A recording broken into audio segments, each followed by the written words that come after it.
আজকের আলোচনার বিষয়বস্তু হচ্ছে আপনার সন্তানের উপর পিতামাতার কি কি অধিকার রয়েছে। একজন সন্তানের উপর পিতামাতার কি কি অধিকার রয়েছে এই বিষয় নিয়ে আলোচনা করব। সম্মানিত প্রিয় হাজিরিন, পিতামাতা আল্লাহর দেওয়া এক নেয়ামত। সকলেই এই পৃথিবীতে আসার অন্যতম একমাত্র কারণ হচ্ছে মা বাবার মাধ্যমে আমরা এই দুনিয়ার আলো বাতাস চোখে দেখেছি। মা বাবার কারণে আমরা দুনিয়াতে এসেছি, সুসন্তান হিসেবে জন্মগ্রহণ করেছি। একজন মা বাবা তার সন্তানের কাছে কি কি অধিকার রয়েছে এই বিষয়গুলো আমরা অনেকে জানি না। অনেক সন্তান মা বাবার খেদমত কিভাবে করব সেটা আমরা জানি না, অথচ মা বাবা আপনার আমার জান্নাত, আবার এই মা বাবা আপনার আমার জন্য জাহান্নামের কারণ হয়ে দাঁড়াবে। আল্লাহ রাব্বুল আলামিন মহাগ্রন্থ আল কোরআনের সূরা বনী ইসরাঈলের 23 নম্বর আয়াতে আল্লাহ রাব্বুল আলামিন বলে দিয়েছেন, وَقَضَى رَبُّكَ أَلَّا تَعْبُدُوا إِلَّا إِيَّاهُ وَبِالْوَالِدَيْنِ إِحْسَانًا। আর তোমার রব আদেশ দিয়েছেন যে তোমরা তাকে ছাড়া অন্য কারো ইবাদত করবে না এবং পিতামাতার সাথে সৎ আচরণ করবে। বলেন সুবহানাল্লাহ। আল্লাহ তাআলা মহাগ্রন্থ আল কোরআনে ঘোষণা দিয়েছেন তোমরা আল্লাহ ছাড়া আর কারো ইবাদত করবে না। এই আদেশটা কার? এই হুকুমটা কার? আল্লাহর ইবাদত মানে শুধু নামাজ নয়।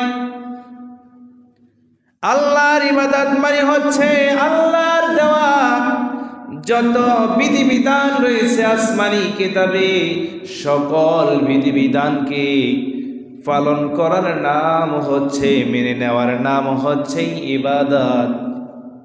আমরা ইবাদত মানে শুধু নামাজকে বুঝি, অথচ আল্লাহ তাআলার সমগ্র বিধিবিধান মেনে চলার নাম হলো ইবাদত। তাহলে আল্লাহ ছাড়া কারো ইবাদত করবে না, এই আদেশটা কার?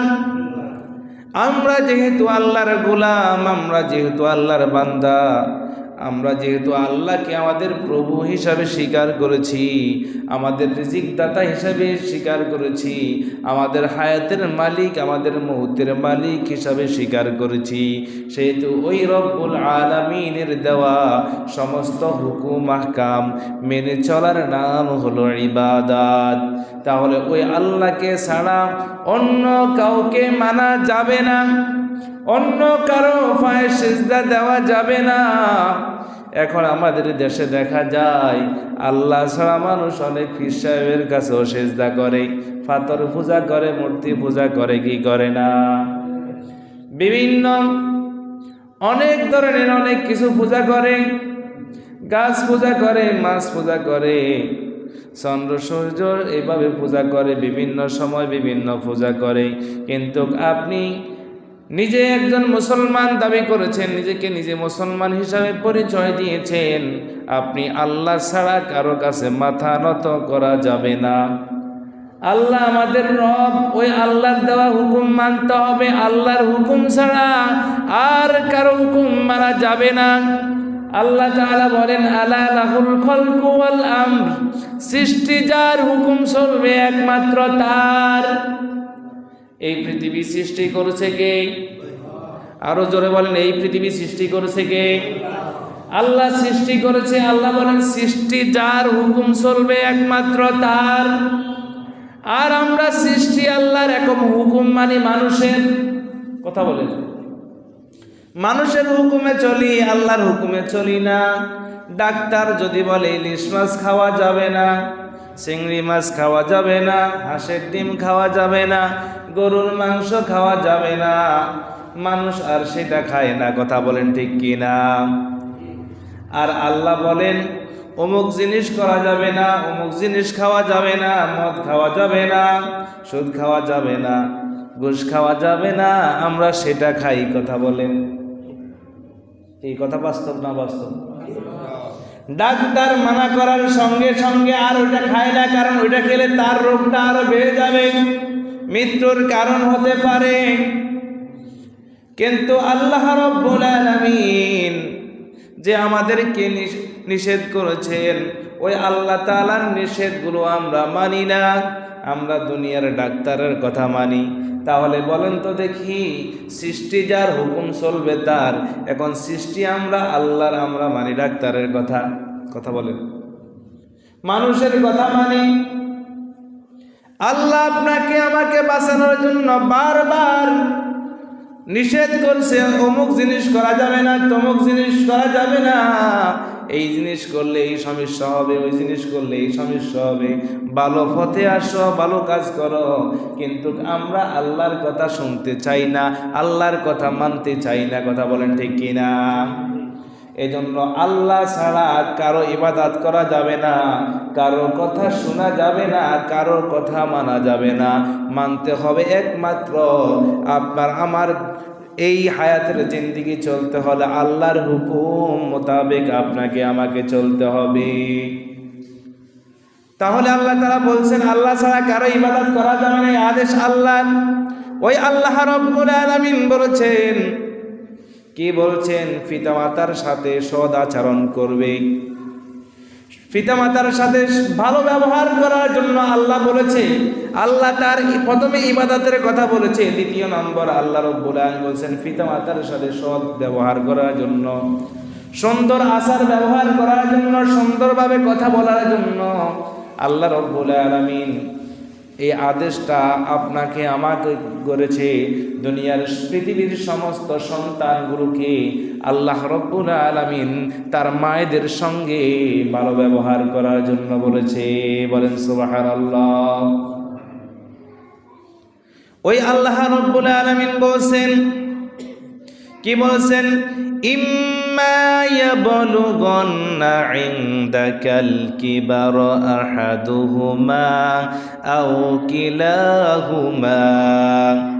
আল্লাহ রাব্বুল আলামিন বলছেন, মা বাবার সাথে ভালো আচরণ করার পরে বলছেন, তাদের একজন অথবা উভয়জন যদি তোমাদের নিকট বার্ধক্যে উপনীত হয়, যদি তোমার জীবন দশা তোমার মা বাবা একজন অথবা উভয়জন বার্ধক্যে যদি উপনীত হয়ে যায়, আমরা যেটাকে স্বাভাবিকভাবে বুঝি, যদি বুড়ো হয়ে যায়, আমরা বার্ধক্য মানে বুঝি বুড়ো হয়ে যায়, অথবা তারা কর্ম অক্ষম হয়ে যায়, তারা চলতে পারে না, ফিরতে পারে না। অনেক মা বাবা আছে না নাই?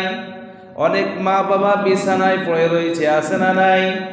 অত মা বিছানা পড়ে রয়েছে, না হয় বাবা বিছানা পড়ে রয়েছে। একজন ভালো থাকলে অপরজন হয়তো ভালো নাই, অথবা দুজনও আবার বিছানায় পড়ে থাকে, এরকম আছে না নাই? ওই আল্লাহ রাব্বুল আলামিন বলেন, ফালা তাকুল লাহুমা উফিন ওয়ালা তানহারহুমা। আল্লাহ রাব্বুল আলামিন বলছেন, কি বলছেন? তাদেরকে উফ উফ শব্দ বলো না, তুমি এমন কাজ করো না যেই কাজ করলে তোমার মা বাবা তোমার সাথে কষ্ট পেয়ে উফ শব্দ ব্যবহার করবে। মানুষ ব্যথা পেলে মানুষ উফ শব্দ উচ্চারণ করে। কথা বলেন, একটা মানুষকে আপনি জোরে একটা সিমট দেন, সেই উফ শব্দ উচ্চারণ করে। কথা বলেন ঠিক কিনা? বা তাকে যখন আঘাত করা হয় তখন মানুষটি উফ শব্দ উচ্চারণ করে। আল্লাহ তাআলা দুনিয়ার সমস্ত সন্তানদেরকে বলে দিয়েছেন, তুমি যদি তোমার মা বাবা একজন অথবা উভয়জন তোমার বার্ধক্য অবস্থায় উপনীত হয়, তারা যেন তোমার কথায় কাজে উহ শব্দ উচ্চারণ না করে। উহ শব্দ মানে এখানে উহ শব্দ শুধু উচ্চারণ এটা নয়, তোমার কাজে কর্মে যেন তোমার মা বাবা অসন্তুষ্ট না হয়। উহ শব্দ মানে শুধু উহ উহ এটা নয়, মানে আপনার আমার কাজে কর্মে মা বাবা যেন কষ্ট না পায়। এই জন্য আল্লাহ রাব্বুল আলামিন নির্দেশ করেছেন। আল্লাহ তাআলা তারপরে বলেন, ওয়াকুল লাহুমা কওলান কারীমা, এবং তাদের সাথে সম্মানজনকভাবে আচরণ করবে, কথা বলবে।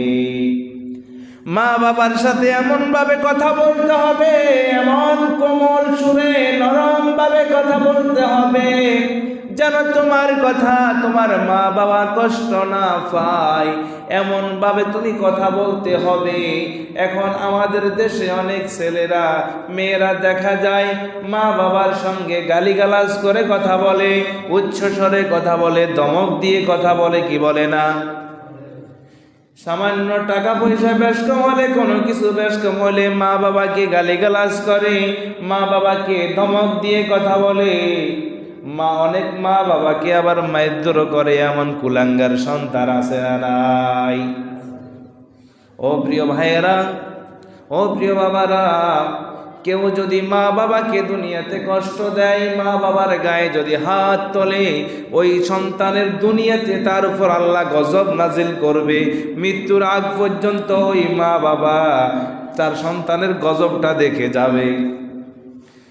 কোন সন্তান যদি তার মাকে বাবাকে মারধর করে, ওই মা বাবা মরে যাওয়ার আগে ওই সন্তানের আযাব গজব শাস্তি আল্লাহ তাআলা তাকে দুনিয়া থেকে দেখাই নিবে।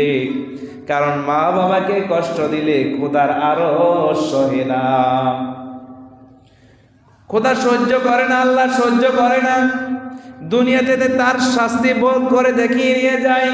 এই জন্য মা বাবার সাথে কোমল ভাবে নরম সুরে কথা বলতে হবে। এমন কোনো কথা বলা যাবে না যে কথার কারণে মা বাবা কষ্ট পায়, এমন কোনো কাজ করা যাবে না যে কাজের কারণে মা বাবা শব্দ উচ্চারণ করে। তুমি সন্তান হয়েছ, তুমি ছেলে হয়েছ, মেয়ে হয়েছ, তুমি ছেলে মেয়ের উপর তোমার মা বাবা কষ্ট পায়, এমন কোনো কাজ করা যাবে না। আল্লাহর নবী, বিশ্ব নবী বলেছেন, ওই মা বাবা ধ্বংস হোক যেই মা বাবা, ওই সন্তানটা ধ্বংস হোক যেই সন্তান তার জীবন দশা তার মা বাবাকে পেল, জান্নাত কামাই করতে পারলো না, মা বাবার খেদমত করে, ওই সন্তান ধ্বংস হোক। জিবরাইল আমিন এসে বিশ্বনবীকে যখন বলছে, বিশ্বনবী বলছেন আমিন। এ আমিন মানে বুঝাইছেন ওই সন্তান ধ্বংস হোক।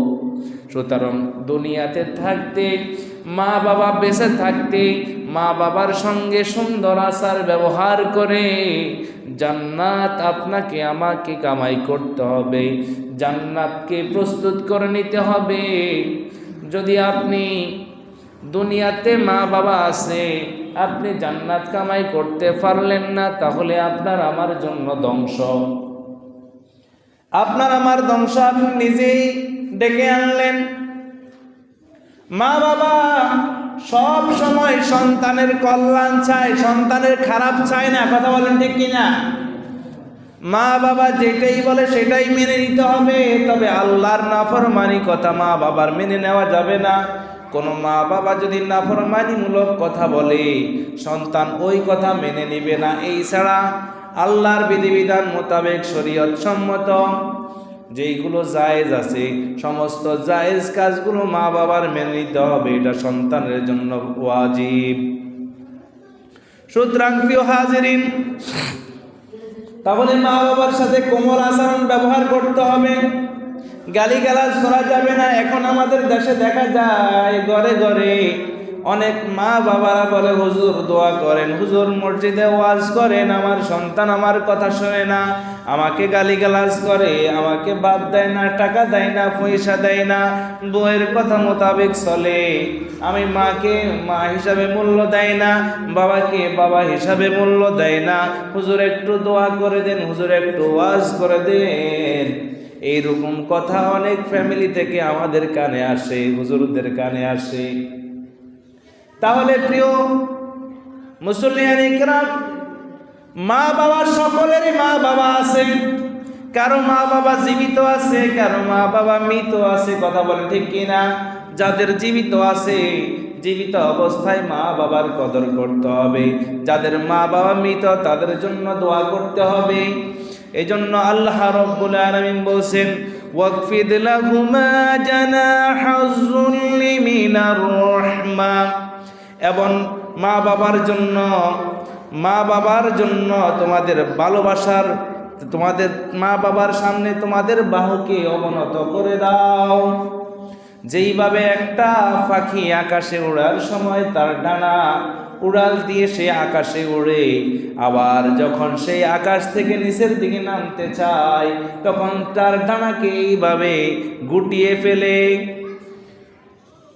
এখানে এই কথার মানে হচ্ছে আপনি আপনার মা বাবার সাথে যেইভাবে একটা পাখি উপর থেকে নিচে নামতে তার ডানাকে গুটিয়ে নেয়, বিনয়ের সাথে গুটিয়ে নেয়, তখন সেই নিচে নামতে পারে, তুমি তোমার মা বাবার সামনে এইভাবে নম্রভাবে ভদ্রভাবে তোমার সমস্ত অহংকারকে মা বাবার সামনে গুটিয়ে নাও।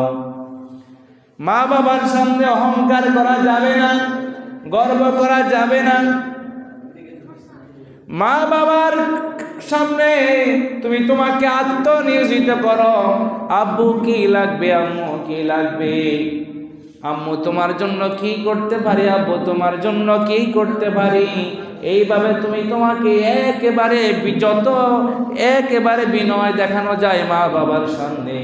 মা বাবা যখন তোমার থেকে আমার থেকে বিনয়ের সুর পাবে, বিনয়ের কথা পাবে, তোমার খেদমতে যখন সন্তুষ্ট হবে, তখন আল্লাহ রাব্বুল আলামিন তোমার জন্য জান্নাত বরাদ্দ করবে। কারণ মায়ের পায়ের নিচে সন্তানের বেহেশত, কথা বলেন ঠিক কিনা? কার পায়ের নিচে? মা বাবার পায়ের নিচে সন্তানের বেহেশত। এখন যদি আপনি আপনার মা বাবাকে এক জায়গায় দাঁড় করিয়ে যদি বলেন, মা আপনি এখানে দাঁড়ান, বাবা এখানে দাঁড়ান, আপনার পায়ের নিচে আমি এভাবে শাবল দিয়ে ঘন্টা দিয়ে কুঁড়ে দেখি জান্নাত আছে কি না, আপনি কি জান্নাত কি পাবেন? জান্নাত কি পাবেন? মা বাবাকে দাঁড় করে মা বাবার পায়ের নিচে জান্নাত যতই খোঁজ করেন জান্নাত পাবেন না, কারণ মা বাবার খেদমতের মাধ্যমে রয়েছে জান্নাত। মা বাবার খেদমতের মধ্যে রয়েছে জান্নাত, ভালোবাসার মধ্যে রয়েছে জান্নাত। সুতরাং আপনাকে আমাকে বিনয়ভাবে মা বাবার সামনে উপস্থাপন করতে হবে। তখন আল্লাহ রাব্বুল আলামিন পরকালে আপনি সন্তান হয়েছেন, ছেলে হয়েছেন, মেয়ে হয়েছেন, আপনাকে আল্লাহ রাব্বুল আলামিন জান্নাত দিবে। তারপরে আপনার মা বাবা যদি মৃত্যুবরণ করে, আপনি মা বাবার জন্য দোয়া করবেন, ওয়াকুর রব্বিরহামহুমা কামা রব্বায়ানি সগীরা। সন্তান আল্লাহর কাছে দোয়া করবে, হে আমার পালনকর্তা, তাদের উভয়ের প্রতি রহম করো, যেইভাবে তারা আমাকে শৈশব কালে লালন পালন করেছেন। এই জন্য সন্তান দোয়া করবে। জীবিত থাকলে মা বাবার খেদমত করবে, যদি মা বাবা মৃত্যুবরণ করে ওই মা বাবার জন্য আল্লাহর দরবারে দোয়া করবে, হে আমার রব, হে আমার পালনকর্তা, আমার মা বাবা অন্ধকার কবরে, আমার মা বাবার প্রতি আপনি রহম করুন, আমার মা বাবাকে ওইভাবে আপনি লালন পালন করুন যেইভাবে শৈশবকালে আমার মা বাবা আমাকে লালন পালন করেছে। এই দোয়া আমরা সব সময় করি কি করি না? রব্বিরহামহুমা কামা রব্বায়ানি সগীরা। পিতামাতার জন্য সবচেয়ে একেবারে শ্রেষ্ঠ দোয়া হচ্ছে এই দোয়াটা। তাহলে প্রিয় হাজিরিন, সন্তানের উপর পিতামাতার 14টি হক আছে। কয়টি হক? একজন ছেলে একজন মেয়ের উপর তার মা বাবার 14টি হক আছে। জীবিত অবস্থায় 60টি হক। কয়টি হক? জীবিত অবস্থায় 60টি হক আছে। 1 নাম্বার হলো সম্মান করা, পিতামাতাকে সম্মান করা, ইজ্জত করা। এটা 1 নাম্বার সন্তানের উপর পিতামাতার হক। অনেক সন্তান তার মা বাবাকে সম্মান করে না, অসম্মান করে। তাহলে আপনি যদি সম্মান করেন, পিতামাতাকে ইজ্জত করেন, তাহলে 1 নাম্বার হক আদায় হয়ে যাবে। বলেন সুবহানাল্লাহ। দ্বিতীয় নাম্বার হক হলো মুহাব্বত করা, তাদের সাথে মুহাব্বত ও ভালোবাসা রাখা। মা বাবাকে মুহাব্বত করা, ভালোবাসা, মা বাবাকে আদর যত্ন করা, ভালোবাসা, মুহাব্বত করা, নিজের সমস্ত ভালোবাসাটুকু মা বাবাকে উজাড় করে দেওয়া, এটা সন্তানের উপর 2 নাম্বার হক। 3 নাম্বার হলো ইতাআত করা, তাদের আদেশ পালন করা। মা বাবা যেটা আদেশ করবে তাদের সে আদেশকে মেনে চলা, এটা হলো পিতামাতার হক। মা বাবা যেইভাবে আপনাকে আদেশ করবে সেইভাবে তাদের আদেশ পালন করতে হবে। একটা সন্তান যখন মা বাবার আদেশ সুন্দরভাবে পালন করে, তখন মা বাবা সন্তানের উপর খুশি হয়ে যায় কি যায় না? আরো জোরে বলুন, যায় কি যায় না? সন্তান যদি মা বাবার কথা শুনে, মা বাবা থেকে খুব ভালো লাগে না? খুব ভালো লাগে, এবং সন্তানের প্রতি আরো ভালোবাসা বেড়ে যায়। 4 নাম্বার হলো খিদমত করা, মা বাবার সেবা করা। সন্তানের কাছে মা বাবার 4 নম্বর হক হলো মা বাবার খেদমত করা, তাদের সেবা করা, যতটুকু সেবা দরকার ততটুকু করা। এটি হলো পিতামাতার হক সন্তানের উপর। 5 নম্বর হলো আরাম আয়েশের চিন্তা করা, তাদের আরাম আয়েশ শান্তির দিকে খেয়াল রাখা। মা বাবা আরাম আয়েশা আছে কিনা, তাদের চোখে ঠিক আছে কিনা, চোখের ভিতর উপরে তোষক আছে কিনা, ভালো ল্যাপ কম্বল আছে কিনা, এগুলো দেখা। অনেক সন্তান আরামের সহিত তার মা বাবা সামান্য একটা খেতা গায়ে দিয়ে ঘুমায়, সন্তান কম্বল গায়ে দিয়ে ঘুমায়, আছে না নাই? মা বাবার গায়ে ভালো কাপড় নাই, সন্তানের গায়ে ভালো কাপড় আছে না নাই? নিজে ভালো ভালো কাপড় গায়ে দেয়, নিজে জাজিমের উপর শোয়, তোষকের উপর শোয়, নিজে কম্বল গায়ে দেয়, আর মা বাবার জন্য খেতা। মা বাবা কাঠের উপরে, খাটের উপরে একটা বিছানা বিছিয়ে ঘুম যায়, সন্তান একবারও চিন্তা করে না আমি খুব আরামে ঘুমাই আর আমার মা বাবা কষ্ট করে ঘুমায়। তাহলে একজন সন্তানের জন্য, পিতামাতার জন্য তাদের আরাম আয়েশের প্রতি খেয়াল রাখতে হবে। এটা পিতামাতার অধিকার সন্তানের উপরে। আপনি কি আপনার মা বাবার অধিকার কি ঠিক মতো আদায় করেন কিনা, আজকের ওয়াজের সাথে একটু মিলাবেন। 6 নম্বর হলো প্রয়োজন মিটানো, তাদের প্রয়োজন মেটানোর জন্য চেষ্টা করা। মা বাবার কার কি প্রয়োজন, কখন কি লাগবে, এই বিষয়ের প্রতি সন্তানের খেয়াল রাখা। শুধু খেয়াল রাখলে হবে না, মা বাবার যেটা প্রয়োজন সেটা এনে দেওয়া, মা বাবার যখন যেটা প্রয়োজন সেটার ব্যবস্থা করে দেওয়া। এটা হলো মা বাবার অধিকার সন্তানের উপর। 7 নম্বর অধিকার হলো সাক্ষাৎ করা। যখনই সুযোগ হয় মা বাবার সাথে সাক্ষাৎ করা, তাদের থেকে দোয়া নেওয়া, মা বাবার সাথে সাক্ষাৎ করা। অনেক সন্তান আছে বছরকে বছর মা বাবার সাথে সাক্ষাৎ নাই, মা বাবার সাথে দেখা নাই, একে বাড়িতে বসবাস করে, আছে না নাই? একে বাড়িতে আরামে বউ নিয়ে ঘুমাই, মার খবর নাই, বাবার খবর নাই, অথচ একই বাড়িতে আছে। এরকম অনেক সন্তান আছে, অনেক অহরহর ঘরে ঘরে বাড়িতে বাড়িতে দেখা যাচ্ছে। বেশি বেশি করে মা বাবার খোঁজ খবর নিতে হবে, তাদের সাথে সাক্ষাৎ করতে হবে, তাদের কখন কি প্রয়োজন এটার প্রতি সন্তানের খেয়াল রাখতে হবে। তাহলে প্রিয় হাজিরিন, এই 7টা অধিকার হলো সন্তানের উপরে জীবিত থাকা অবস্থায় মা বাবার অধিকার। 7টি হক হলো মা বাবার মৃত্যুর পরে। মৃত্যুর পর সন্তানের উপর 7টি হক আছে মা বাবার। 1 নাম্বার, মাগফিরাতের জন্য দোয়া করা। বেশি বেশি করে কবরের পাশে গিয়ে সন্তান মা বাবার জন্য আল্লাহর কাছে দোয়া করবে। এই 1 নাম্বার হক হলো মৃত্যুর উপরে সন্তানের উপরে মা বাবার অধিকার। মা বাবার হক, আপনার মা বাবা মারা গিয়েছে, মৃত্যুবরণ করেছে, কবরে আছে, বেশি বেশি করে যখনই সময় পাবেন মা বাবার কবরের পাশে গিয়ে তাদের জন্য দোয়া করেন, কোরআন তেলাওয়াত করেন। 2 নাম্বার হলো ইসালে সওয়াব পাঠানো, তাদের জন্য ইবাদত করা, দান সদকা করা। তাদের জন্য দান সদকা করা, মা বাবা মৃত্যুবরণ করেছে, তাদের মাগফিরাতের উদ্দেশ্যে তাদের জন্য বেশি বেশি করে দান সদকা করা। এটা হলো মা বাবার অধিকার সন্তানের উপরে। 3 নাম্বার হলো তাদের আত্মীয় স্বজনকে সম্মান করা, তাদের আত্মীয় স্বজন বন্ধু বান্ধবদেরকে সম্মান করা।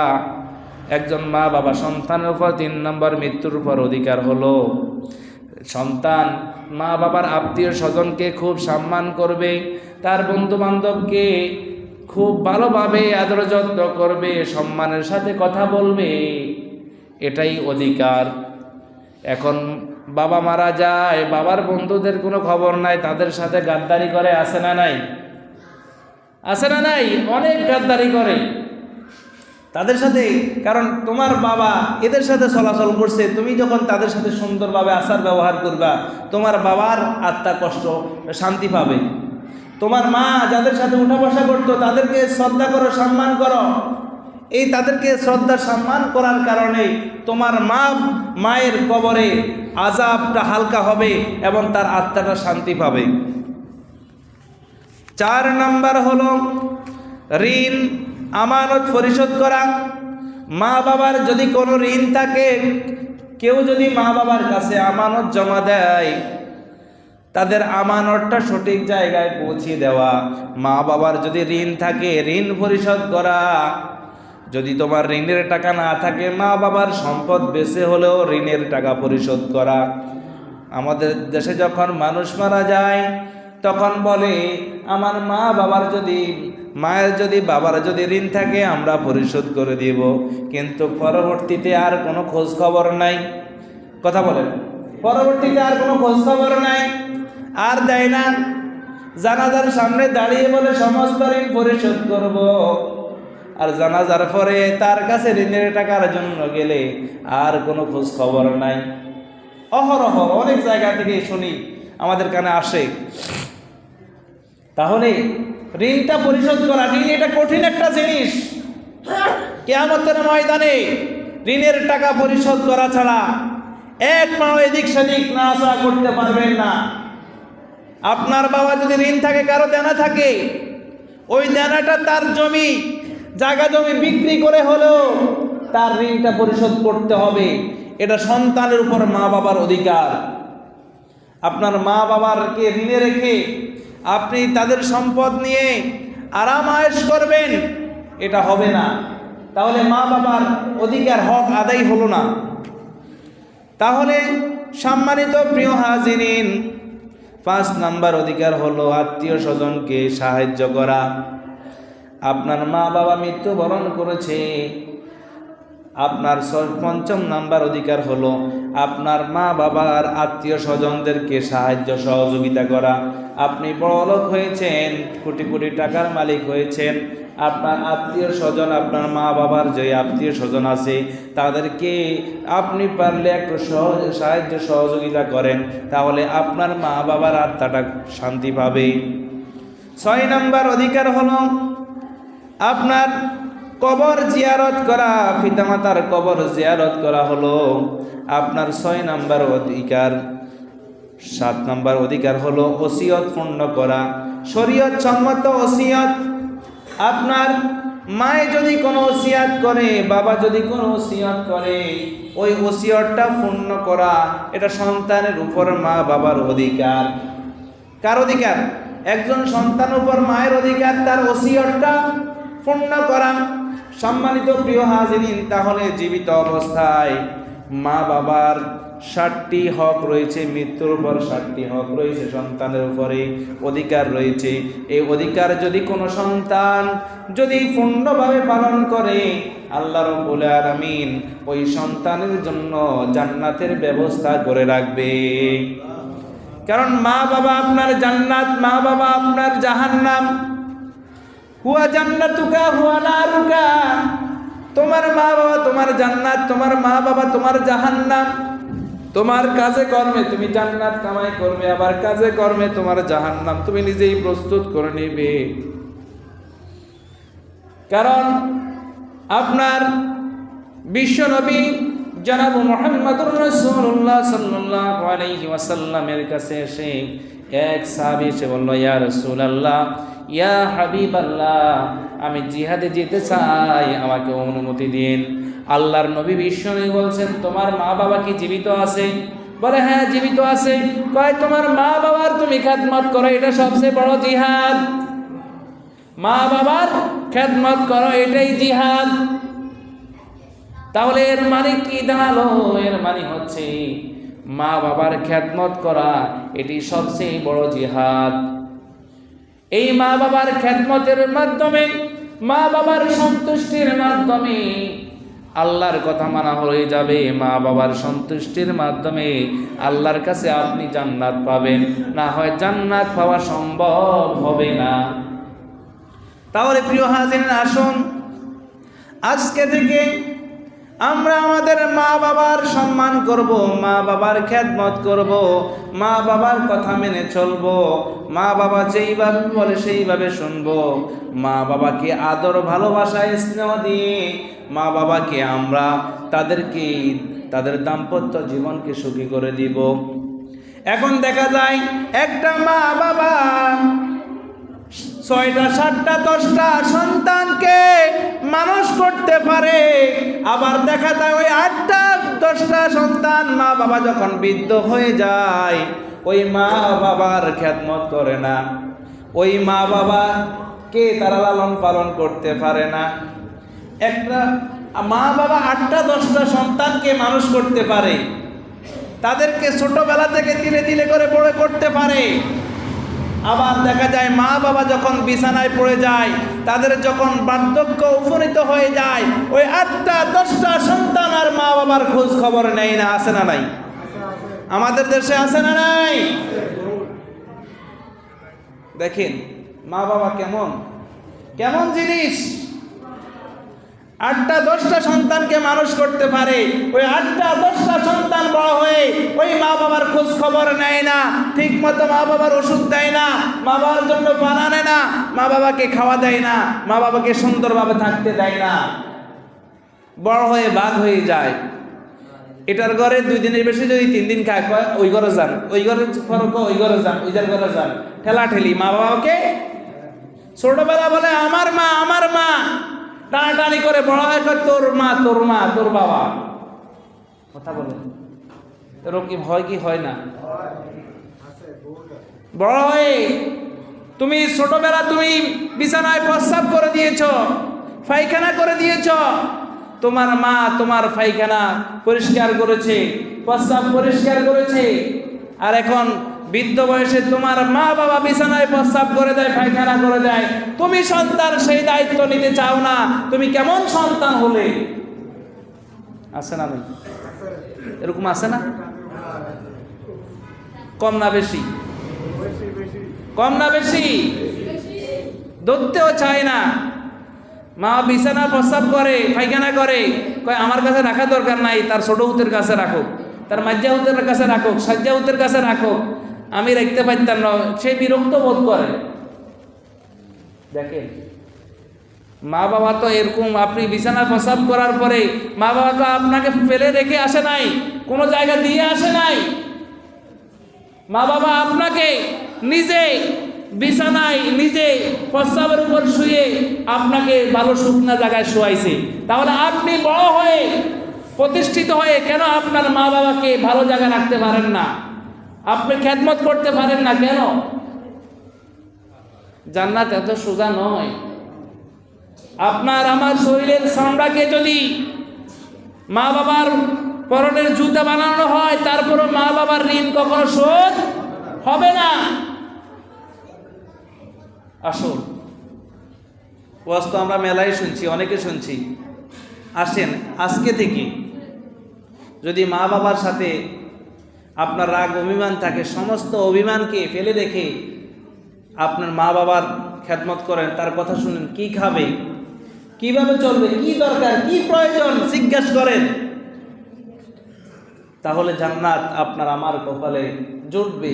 আর যদি মা বাবার খোঁজ খবর না নেন, তাহলে জান্নাত এত সোজা নয়। ইবাদত করলেও জান্নাত পাবেন না, কারণ আল্লাহ তাআলার ইবাদতের পরে আল্লাহ তাআলা বলছেন মা বাবার খেদমত করো, মা বাবার সাথে ভালো আচরণ করো।